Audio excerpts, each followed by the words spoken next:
E aí, estão me vendo? Me vendo, me ouvindo? Vão falando aí se está bom. Ai, caralho.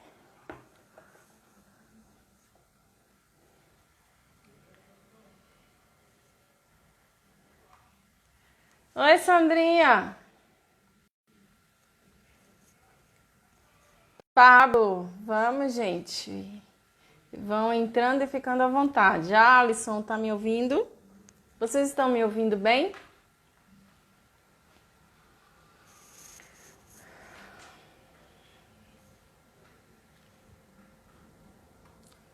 Beleza.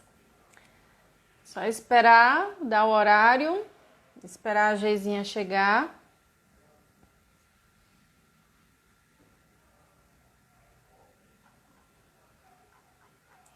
Eu vou colocar o...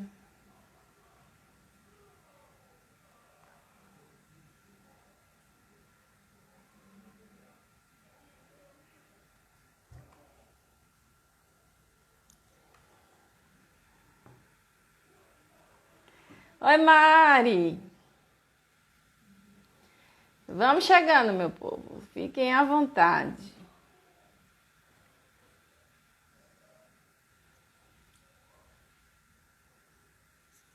Foi mal, Alisson.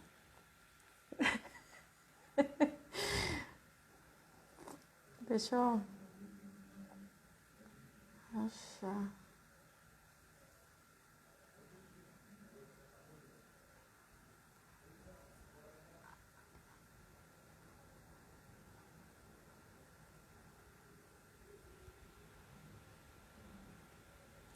Boa noite, pessoal. Vão chegando, vão ficando à vontade. Sejam bem-vindos.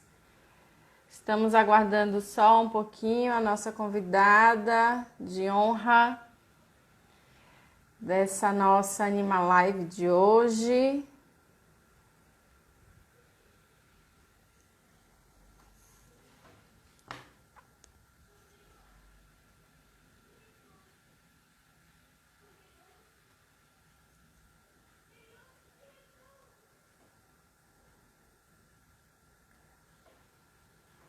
Estamos só esperando um pouco. Começamos um pouquinho antes, já para ir testando, né, a conexão.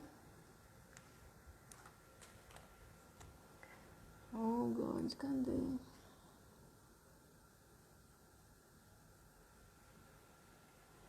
Hello! Geizinha chegou para começar nosso bate-papo.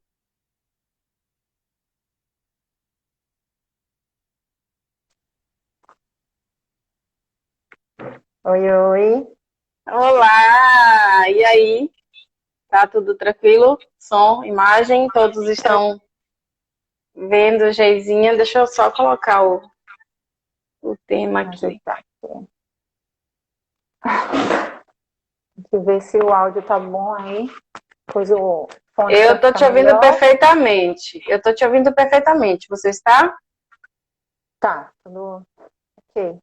Acho que tá tudo ok. Só um pouquinho para colocar o título aqui.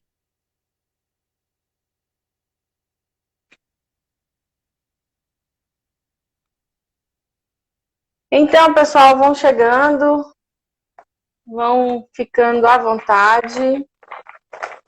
Um novo olhar sobre o projeto São Francisco. Sobre o projeto. Eu coloquei meu celular, fiz um tripé armengado. Tentei também fazer, mas não deu muito certo, não. E aí eu tô sem conseguir, deixa eu ver se eu consigo fixar aqui, peraí. Fixar, pronto. Vida Silvestre, eita, Silvestres, na Caatinga, um novo olhar sobre o projeto São Francisco. Então, vamos começando, né? Eu queria só apresentar para quem está chegando agora, apresentar a Animalia, que é a nossa ONG, uma ONG que nasceu dos nossos trabalhos, né, de apoio às ações de fiscalização que ocorriam somente, né, ao redor dos municípios da Bacia do São Francisco, e hoje começou na Bahia, e hoje ela já se expandiu para Pernambuco, Sergipe, Alagoas e Minas. Faltou alguém? Acho que não. Não, acho que não. Então, e aí a Animalia é formada por médicos veterinários e biólogos, né, e a gente ajuda, a gente apoia essas ações de fiscalização, né? Recebendo os animais que são tanto apreendidos quanto os animais que são entregues de forma voluntária. E a gente viaja a Bahia toda, onde for, onde estiver ocorrendo a FPI. Normalmente a gente acompanha, são 3 FPIs aqui na Bahia, né, por ano, mas a gente acompanha também em Pernambuco, em Sergipe, né, já participamos também da de Alagoas, e acho que só. Tem mais alguma coisa? O pessoal da Animalia está todo aqui nos comentários, está todo mundo participando. Então, se tiverem alguma coisa para falar, pessoal, pode ir falando. O pessoal vai vendo as perguntas também, vão mandando aqui para mim, para a gente não se perder. Certinho? A nossa convidada ilustre de hoje, Olha, da nossa Anima Live desta terça-feira, é a nossa Geizinha, que é médica veterinária, formada pela Universidade Federal do Vale do São Francisco, mestre em Ciências Veterinárias do Semiárido pela Univasf, né, também, na área de morfofisiologia e metabologia animal. Tem experiência na área de medicina veterinária de animais silvestres, atuando no centro de triagem do nosso centro de triagem referência, né, que é a Semafauna, desde 2014, bem como do subprograma de afugentamento e resgate de fauna silvestre, contido no Plano Básico Ambiental do Projeto de Integração do Rio São Francisco com as bacias do Nordeste Setentrional, realizando pesquisas de mutagenicidade como ferramentas da citogenética, como teste de micronúcleo de aberrações cromossômicas, além de histopatologia de animais silvestres e aquáticos. Já viram que a bagagem da moça não é pequena, né? E é nossa parceira também, participa também com a gente das FPIs, tanto Geisa quanto todo o pessoal da Semafauna, do Semafauna, que é nosso parceiro, assim, indispensável nos cuidados com os animais, pós-fiscalização, né? No momento que a gente participa durante as FPIs, a gente tem um centro de triagem provisório, mas depois, o que acontece com esses animais que não estão aptos à soltura? Esses animais são destinados aos CETAs e o Semafauna é um dos CETAs que recebem esses animais e tem todo o trabalho que a gente vai conhecer um pouquinho também hoje, né?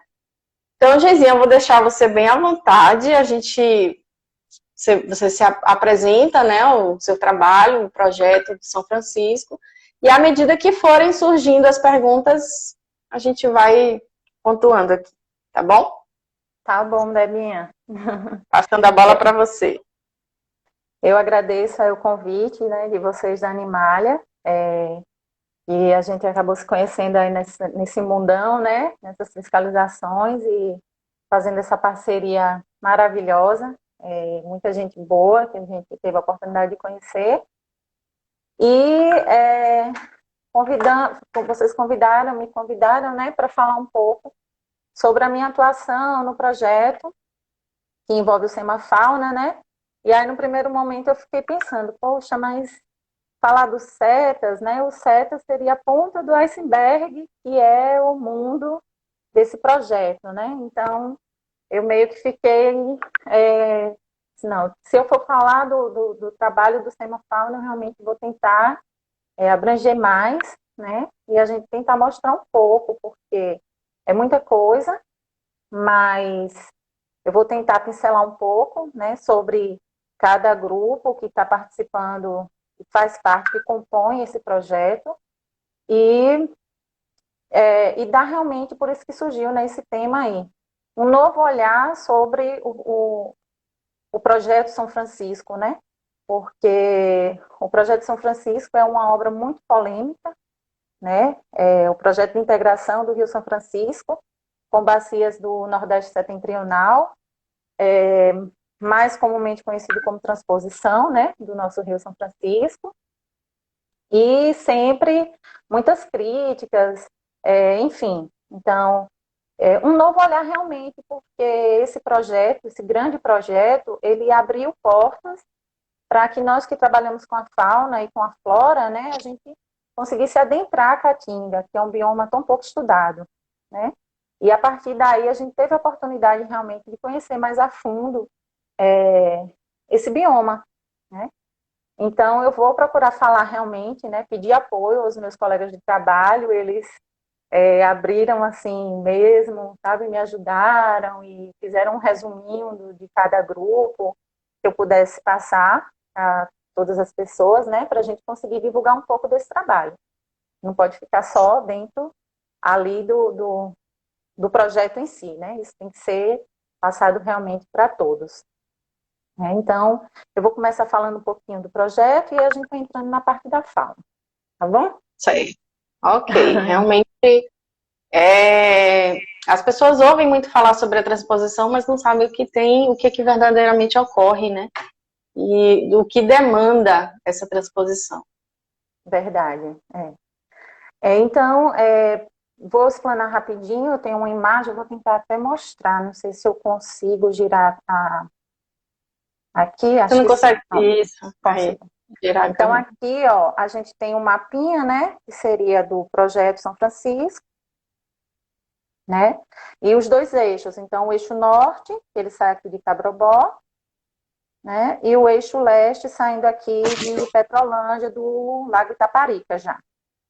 Além desses dois eixos, eixo norte e eixo leste, que compõem o projeto principal, a gente tem atualmente o ramal do Agreste, né, que está saindo aqui do último reservatório do leste, né, o último reservatório composto pela obra, e vai trazer água aqui para a região de Arco Verde, Pernambuco. Certo? Então, aqui só para a gente entender o esqueminha, o eixo leste aqui ele já está pronto, o eixo norte ele está ainda com alguns trechos precisando terminar, mas aqui a gente já tem água até aqui próximo a Salgueiro, já adentrando aqui no Ceará. Entre Salgueiro e Ceará já tem água colocando aqui no reservatório, né? Então, voltar. Basicamente é isso, né, da obra, o que seria engenharia, né, são 2 canais, são mais ou menos 700 e poucos quilômetros de canais, né, entre os eixos norte e leste, fora o ramal do Agreste, né, que é uma obra já a nível estadual, e esses canais, eles de acordo com o seu andamento, né, eles vão tendo vários reservatórios, também construídos, tá?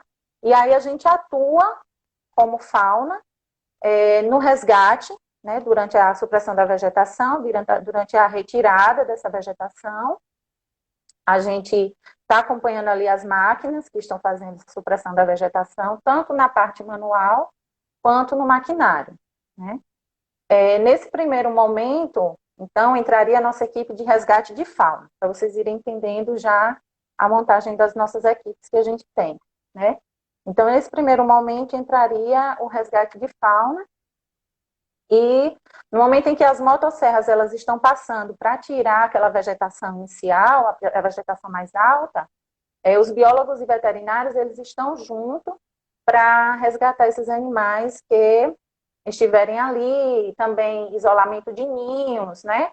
E fazer o próprio afugentamento, que é uma atividade muito importante, porque no momento do afugentamento, Esses animais maiores, principalmente os mamíferos, eles correm, né? Eles vão se afastando pela presença do homem, pelo barulho, e isso faz com que diminua a quantidade de animais que venham a sofrer algum acidente com as máquinas, né? Então, é muito importante esse primeiro momento de afugentamento e demarcação dos ninhos, principalmente, né? Para que evite que essas árvores sejam, então, derrubadas, né? Mas, normalmente, o que a gente vê são os saguins, os gatos do mato, os cachorros do mato, as grandes aves também, como as emas, né? Elas correm. Então, elas não vão ficar ali naquele momento de barulho, então você já diminui essa quantidade de animais. E os pássaros, a gente vai fazer esse isolamento. O que for de ovos e de filhotes, esses ninhos são monitorados pela equipe, né? Registrados em planilha, e aí eles vão acompanhar até que essas aves voem, e aí é liberada a área para que haja o desmate realmente, né? Esses animais que são resgatados, no primeiro momento, eles fazem, é feita uma triagem ainda em campo pela equipe, né? Nós temos os centros de triagem móveis, e aí esses analistas, esses pesquisadores, eles fazem a triagem e veem quais são os animais que estão aptos à soltura, né? E já destinam esses animais em pontos que o IBAMA já predetermina, né, no momento do plano de trabalho, de ação nossa. E esses animais são deslocados para áreas próximas e reintroduzidos, tá? É a soltura imediata. Os que, porventura, tiverem algum ferimento pela máquina, ou que forem filhotes e que não tenham condições de viverem sós, né, precisam de cuidados parentais, aí esses sim, em primeiro momento, recebem ali os primeiros socorros dos veterinários que estão em campo, né, e depois eles são enviados para o CETAS, base que é lá em Petrolina, que é o CETAS Semafauna, né. Então, o Semafauna, ele foi criado fixo em Petrolina, justamente pela obra, ela tem essa característica de deslocamento, né? Então, no início, os professores pensaram, né? Onde a gente vai colocar esse centro de triagem, né? Em que cidade? Em que ponto fixo? Se a gente não teria um ponto realmente fixo na obra. Então, esse CETAS foi criado em Petrolina como uma base dentro da universidade, né? Para atender a obra. E os CETAS móveis é que ficam se locomovendo de acordo com a necessidade da obra. De acordo com que a obra vai andando, esses CETAS também vão acompanhando, né? E os casos mais graves ou que precisam de um tratamento mais prolongado, eles são destinados, então, à Petrolina, onde a gente realiza lá no CETAS, né, todo o acompanhamento dos filhotes, todo o tratamento, até que esses animais tenham se recuperado e possam voltar também à natureza, né, novamente. Então, eles são retornados aos locais de captura, né, aos pontos de soltura próximos aos locais onde eles foram capturados e são devolvidos à natureza. Tá? Então, basicamente, essa é a metodologia usada no resgate, né? Então, a gente trabalha realmente do lado da máquina mesmo, fazendo esse salvamento, né, que a gente chama, né, tem uma imagenzinha aqui, então é basicamente isso, com os EPIs lá salvando, né, esses animais que estão ali do lado da máquina. Então, eles vão correndo e a gente vai conseguindo capturar e consegue tirar eles dessa área de mais risco, né, de maior risco. Então, Débora, e todos que estão aí, né? Então, vamos falar um pouquinho de dados também, que é um pouquinho chato às vezes, mas eu acho que são dados interessantes, principalmente pela questão que a gente falou, né, da caatinga ser muito pouco estudada. Então, quando a gente vê aquela caatinga morta, seca, não tem nada aí, né? Para que eu vou ficar pagando gente para estar lá, resgatando o quê? Não tem nada, tá tudo morto, né? E aí que a gente se engana, porque a caatinga ela é muito Eu falo rica, isso sempre. né? É impressionante a quantidade de animais que a gente já conseguiu resgatar, né? Então, a gente Só, faz esse... Geizinha, deixa eu só te interromper aqui para a gente não mudar de assunto.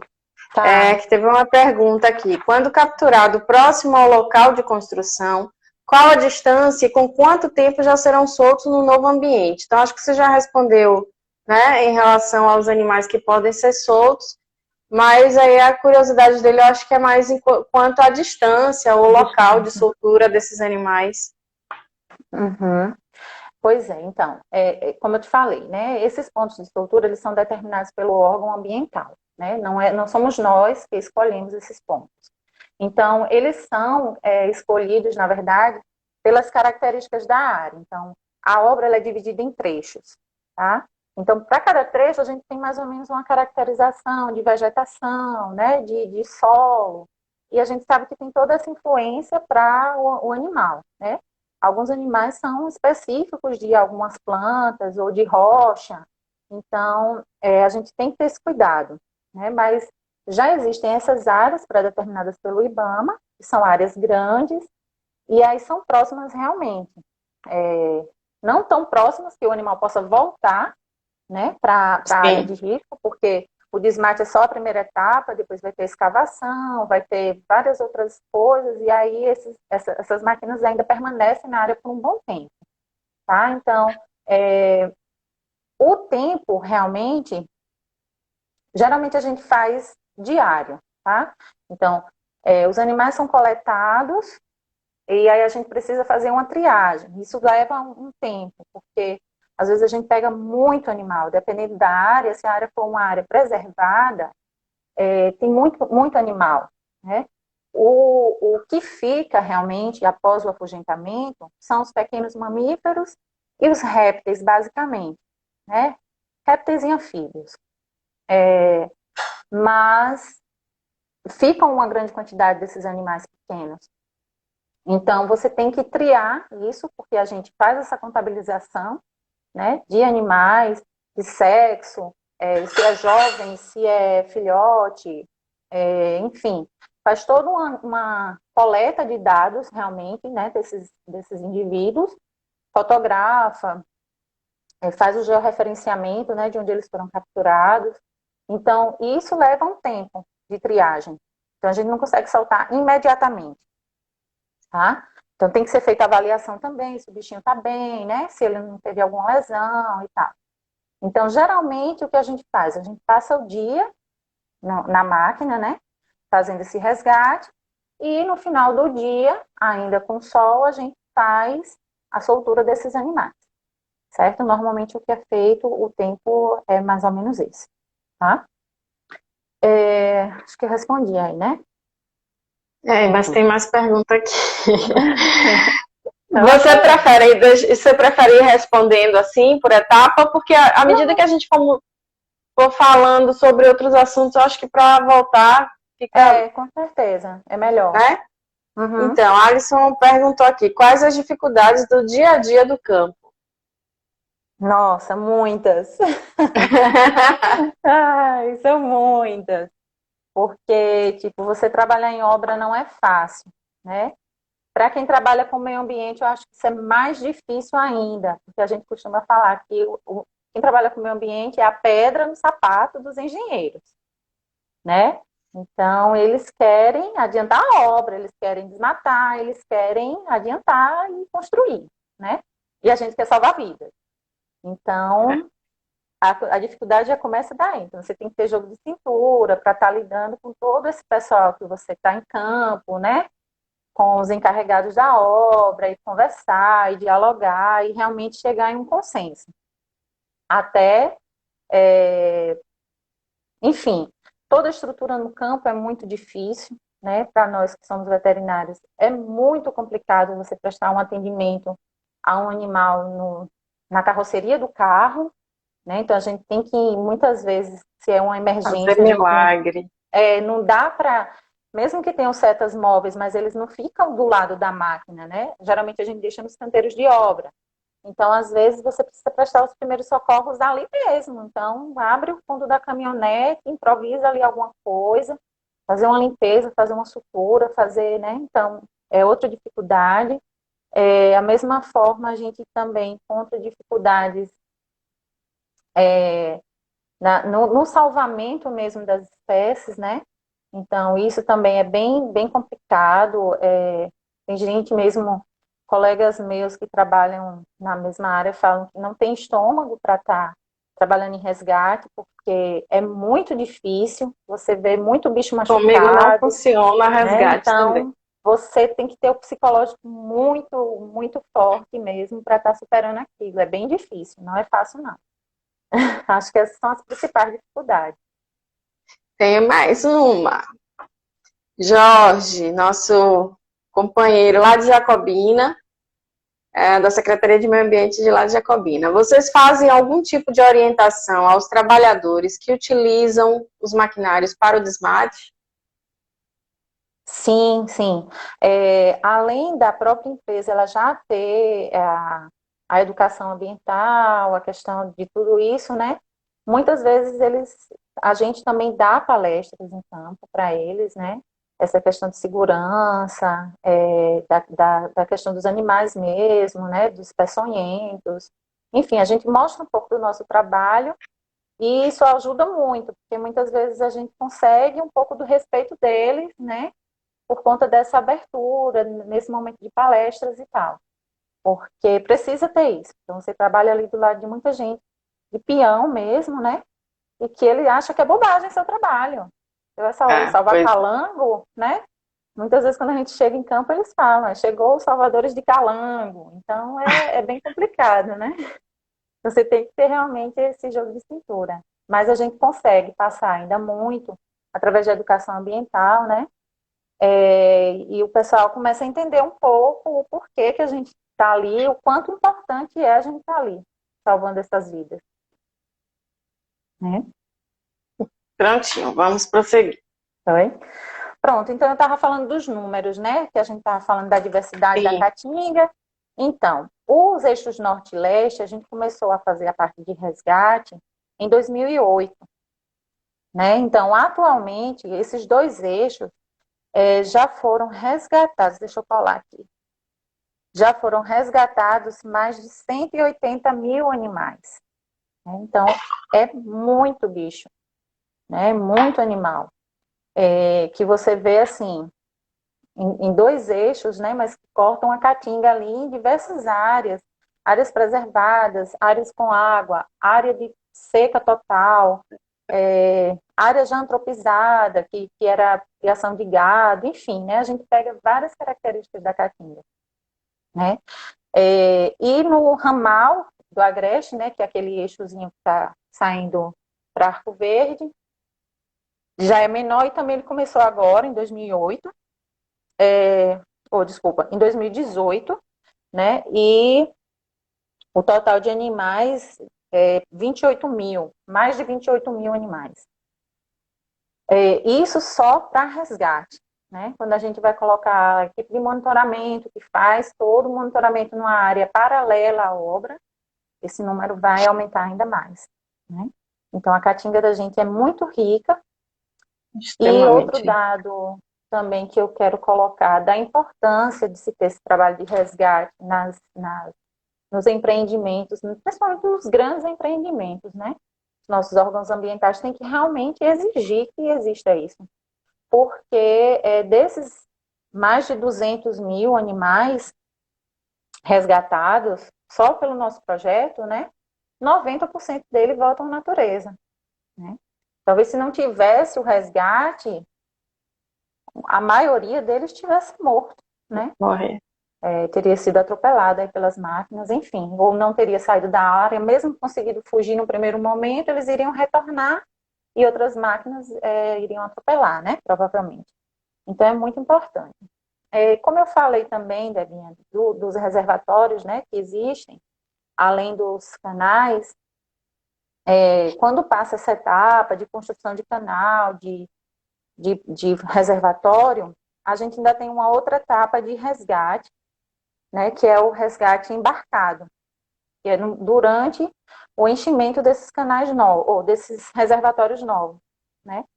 Então, no momento em que os reservatórios eles vão sendo recebendo água, esses novos reservatórios, já desmatados e tudo, a nossa equipe ela tem que estar lá, né? É essencial que esteja naquele local, mesmo que durante o desmate tinha um acompanhamento de resgate de fauna, mas durante o enchimento, muitos animais ainda retornam, ficam ali por baixo de pedra, uma oquinha, né? Um pequeno roedor, faz aquela oca, atrai outros predadores também para a área.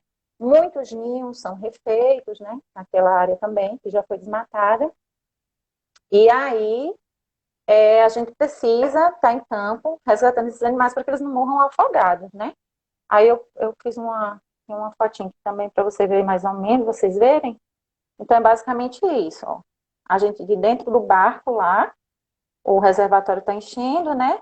Vão formando as ilhazinhas, aqui a gente tem uma ilha ali atrás, né? Outras ilhas, e vai salvando aqueles animais que vão se refugiando nessas ilhas, tá? Então a gente vai tirando esses animais das ilhas também, que vão sendo formadas, né? Além disso, tem também a questão dos ninhos, né?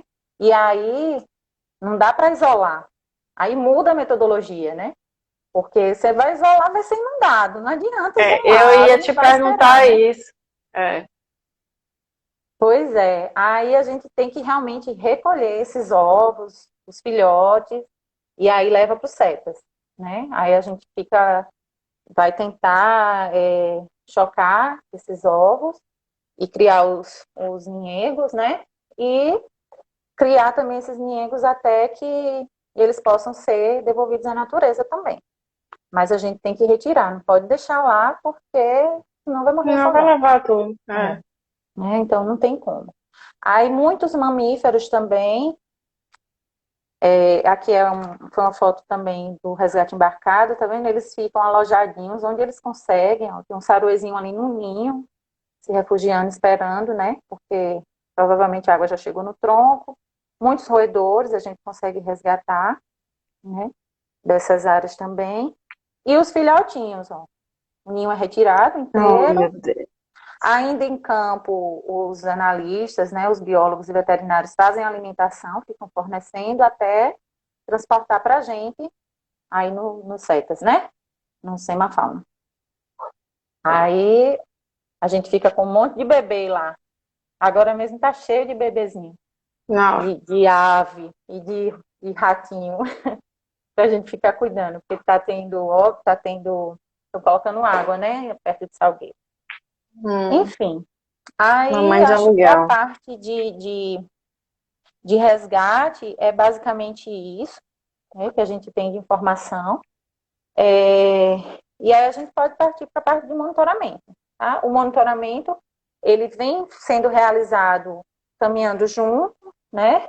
Começou um pouquinho depois, mas era importante que tivesse esse monitoramento antes do impacto da obra, né? E acompanhar agora, depois. Para saber, né, realmente conhecer o impacto causado. Deixa eu só fazer uma observação, Geizinha, porque aqui a gente tem uma discussão no Conselho, na Comissão de Animais Selvagens, no Conselho de Veterinária, justamente porque a lei ela deixa subentendido que precisa de um médico veterinário no local do empreendimento. Então, muitas empresas estão fazendo convênio com clínicas veterinárias ao invés de colocar o médico veterinário lá na obra, entendeu?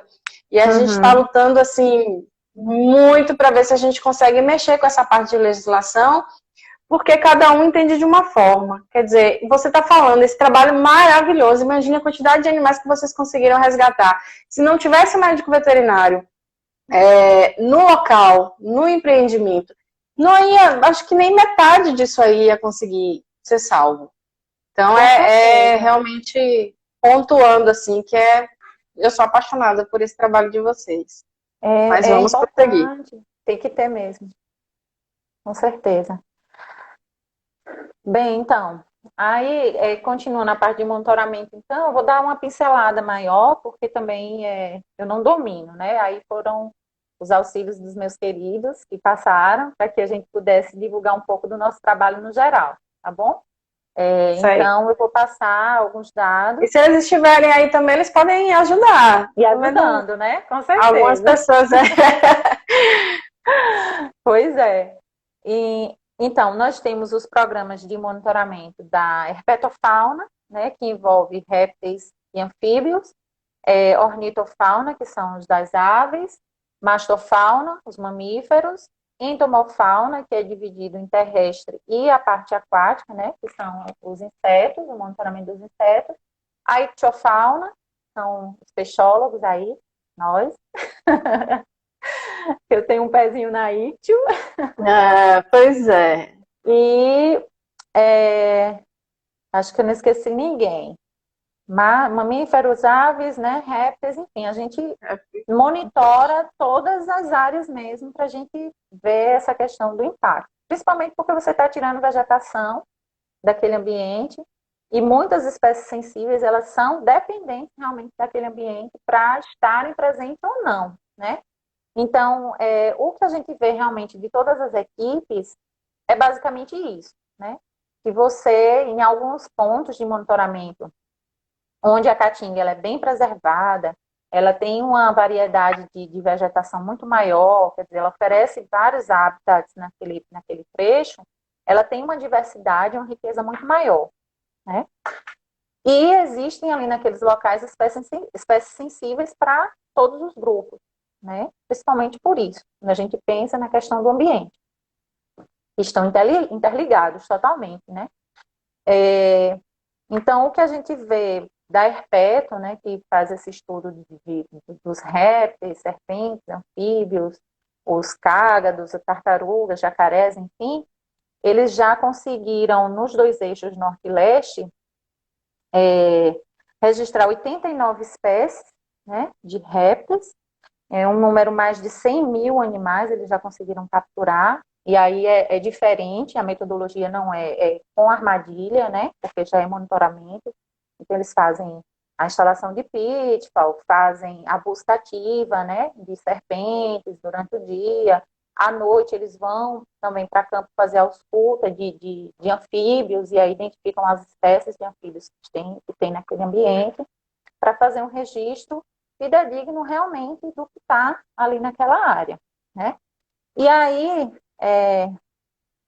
o que nossa colega passou, né, a Jeane, beijo, obrigada, Jeane, é que ela encontrou realmente essas espécies sensíveis, né, e que essas espécies, elas são realmente dependentes da vegetação. E aí ela cita alguns exemplos de lagarto, né, eles são específicos de ambientes, como o Dipoglossus, eu não sei o nome comum dele, mas é um lagarto muito bonito, um lagarto grande, que ele gosta muito de ficar ali naquelas macambiras, né, nessa vegetação mais de bromélias, né, assim. E também as filomedusas, desculpa, ela vai me bater, não é mais filomedusa, mas é aquela rãzinha verdinha, né? Desculpa, meus amigos biólogos.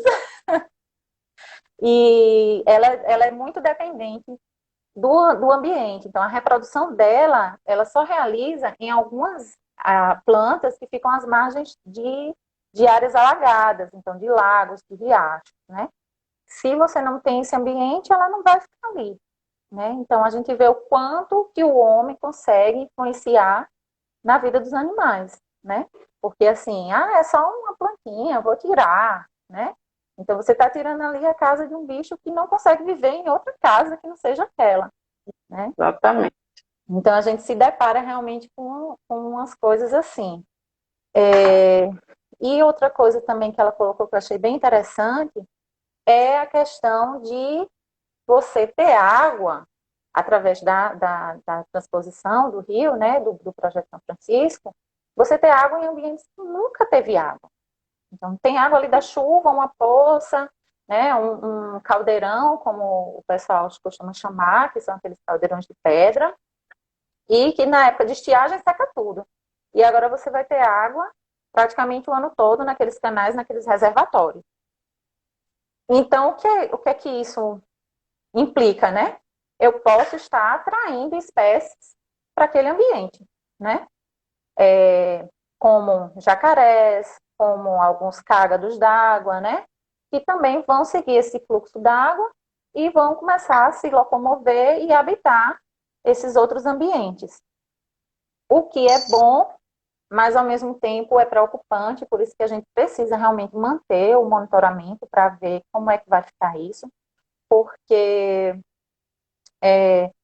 esses trechos, eles têm acesso, então são feitas instalações de linha de transmissão, estradas, né, para a própria obra, deslocamento, né, para a obra, e que a gente vai favorecer a presença de caçadores. Infelizmente, né, vai ter muito mais trabalho para os nossos órgãos fiscalizadores aí.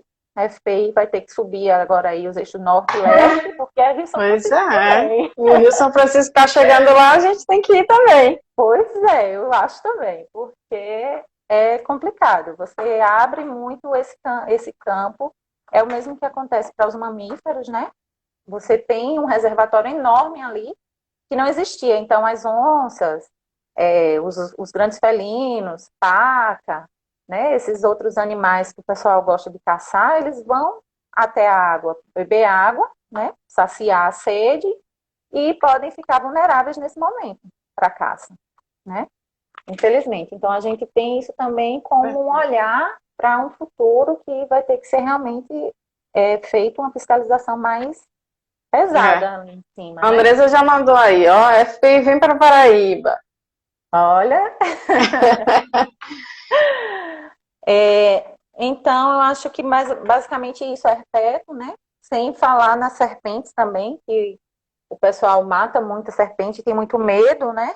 E você acaba aproximando as pessoas também disso daí, porque muitos reservatórios acabam virando balneário. Não era para ser, né? O pessoal da obra está em cima do ministério, mas são pessoas que não têm água próxima. Então, quando um reservatório desse enche, vira a diversão do final de semana, né? Então, é bem complicado Verdade. mesmo. Passando agora para o outro grupo, beleza? Posso continuar? Beleza.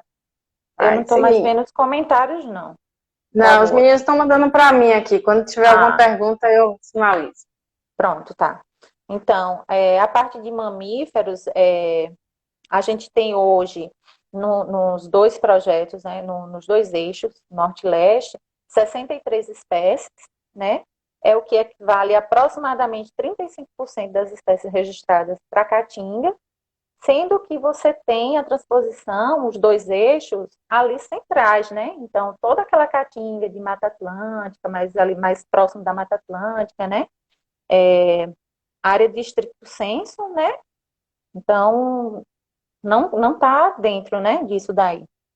Quer dizer, a área do piso está dentro só da estricto senso, né? Toda a outra área de Caatinga não está sendo contada. E a gente já conseguiu 35% das espécies. Imagina. Também da mesma forma, né? São feitos com armadilhas, a metodologia, eles colocam as armadilhas com isca, Sherman, Tomahawk, e fazem também, né, a busca por vestígios, fezes, o que for, né? E também eles fazem um monitoramento, que é bem legal, dos morcegos à noite, né? À noite eles colocam as redes de neblina e fazem também esse levantamento dos morcegos, né? Inclusive, eles encontraram 3 espécies que são endêmicas, né? Dentre elas tem um morcego, né? Que é endêmico da Caatinga, que eles conseguiram registrar, o mocó, né? O nosso mocózinho, que também é endêmico da Caatinga, e o Viedomus pirrorhinus, que é um ratinho do fussilzinho castanho, que é bem uma gracinha ele. Também só ocorre aqui na Caatinga, eles conseguem registrar no monitoramento. E aí, dentre essas espécies também que a MASP conseguiu coletar esses dados, também através de câmera trap, né, eles conseguem fotografar as espécies maiores que não caem nas armadilhas, né? Eles conseguem fotografar na câmera trap. E 9 espécies dessas 63, elas sofrem algum grau de ameaça. Ou por serem sensíveis, né? Principalmente dependente do ambiente, ou por força de caça mesmo, né? por essa questão do pessoal caçar mamífero, então, né, é que o pessoal gosta mesmo de caçar. Mas cai na mesma coisa lá dos répteis, né, a questão de a obra deixar um pouco vulnerável, né, principalmente no momento da dessedentação, que ele vai estar ali numa área de reservatório que é aberto, né, e fica mais fácil eles serem capturados, realmente. A entomofauna, ou os insetinhos, né, a gente tem também uma gama enorme, apesar de que, como é um grupo muito grande, o plano de trabalho deles, na verdade o PBA, é determinado só para duas ordens, né, os lepidópteras e coleópteras. Então, eles direcionam as iscas para esses dois grupos, porque é uma infinidade. Se você abrir para todo inseto, né, coitado, teria que ter uns 10 pesquisadores, No acho que não mínimo. dá conta ainda. Então, já identificaram 196 espécies de borboletas, de lepidóptera, onde está inseridas as borboletas, na verdade, né? E 35 de coleópteras. Teve a descrição, né, de uma espécie que eles encontraram em Cabrobó, a mesma espécie também, em Brejo Santo, em uma área bem semelhante à vegetação, e todas na área de abrangência do Pice, eles encontraram essas borboletas, né? Melanes catinguenses, eu acho o nome. É isso mesmo, Melanes catinguenses. E eles estão observando o quê? Que algumas espécies sensíveis, né? Eles só encontram naqueles ambientes específicos de vegetação mais conservada, mas, por outro lado, nas áreas mais próximas, nas áreas de monitoramento mais próximas da obra, eles estão observando um aumento no número de espécies mais generalistas, né? Então, aquelas espécies que não são tão exigentes do meio ambiente, do habitat, na verdade, né? Elas estão aumentando a população ali naqueles trechos onde tem uma influência maior da obra, né? Acho que basicamente isso, bem, bem básico mesmo, tá? Porque... Sim, sim. Deixa eu só te falar. O Wilton perguntou aqui, mas você também já comentou, não sei, deixa eu ver aqui. Houve algum impacto da transposição para as espécies endêmicas? Se sim, quais medidas foram tomadas? Então, em todos os grupos a gente tem as espécies endêmicas, né? E é como a gente vai colocando, né? Elas geralmente são as espécies mais sensíveis e são dependentes daquele ambiente, né? Então, o que é observado é que na área que tem um desmate, na área de influência direta da obra, né, essas espécies, elas vão migrar e procurar uma área paralela ali, né, que tenha ainda ficado preservado esse ambiente, né? O que está sendo feito é realmente a parte de monitoramento, de acompanhamento, né, porque está muito cedo ainda, apesar da obra já ter começado em 2008, mas a parte realmente completa, né, agora o eixo leste que está pronto, e que a gente está começando a avaliar se isso está trazendo impacto, se essas espécies vão diminuir ou não. Mas ainda não tem ainda essa resposta. Precisa de um tempinho mais, né? O ambiente ele não responde de imediato. Então, a gente não consegue, no nosso tempo, ter essa resposta, né? A gente está colhendo os dados para que, no final, ou mais alguns anos, a gente consiga dizer se realmente aquela espécie parou de existir lá, ou se ela continuou, ou se outras espécies vieram habitar aquele ambiente, né? Mas ainda não tem como a gente dar uma resposta. Ok? Ok. Agora eu vou falar um pouquinho da parte da entomoaquática, né, que está ali junto.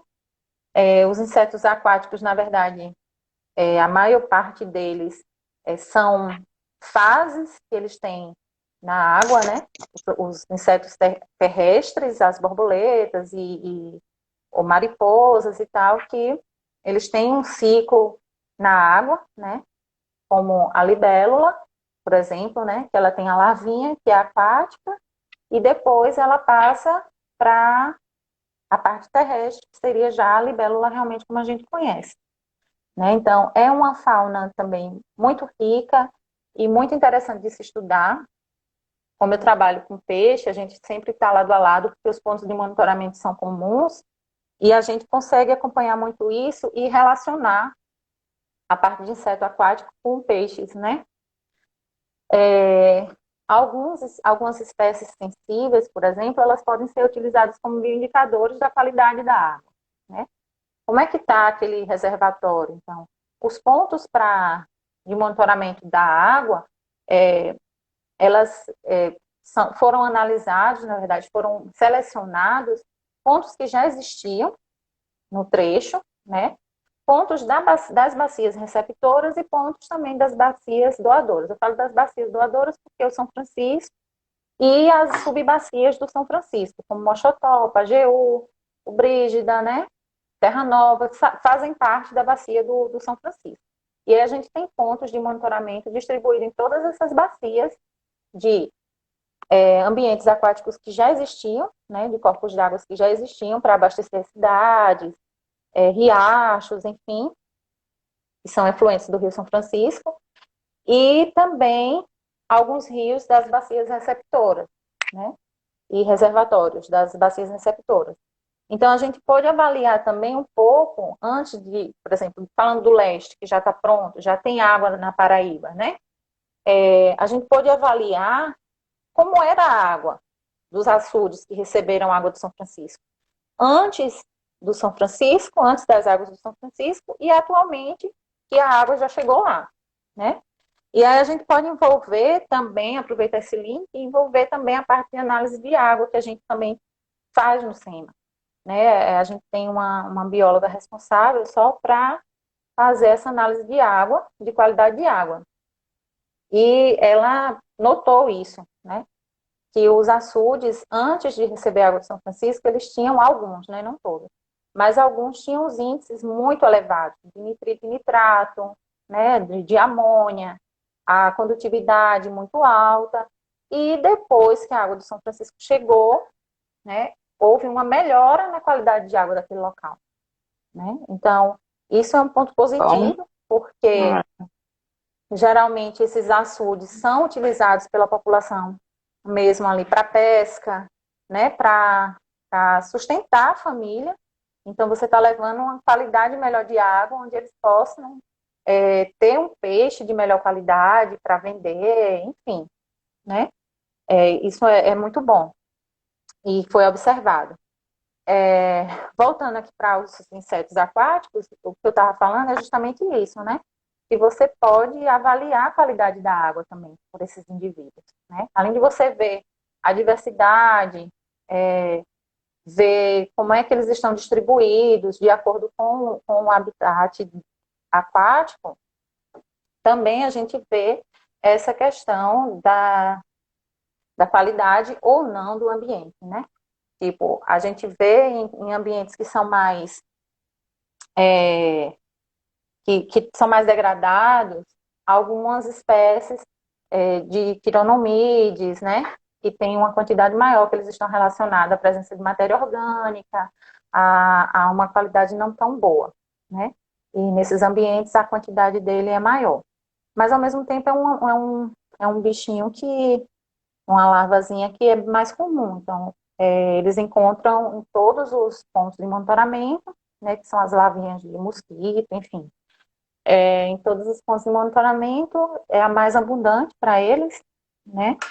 E servem também de alimentos, né, para os peixes, esses insetos. Ele até me mandou um gráficozinho, para ver se eu consigo mostrar. Nossa. Aqui, ó. Então, os mais abundantes da êntoma aquática, é porque eu tenho mal de Parkinson, tá, gente? Eu tremo demais. Mas aqui, ó, que eu estava falando, né, os quiros, então, 68% das coletas deles são desses animais, né? E aí a gente vem declinando e os mais sensíveis são os menos encontrados. Então, mostrando realmente que muitos desses reservatórios que estão recebendo água ainda não tinham um trabalho de qualidade de água mesmo, né?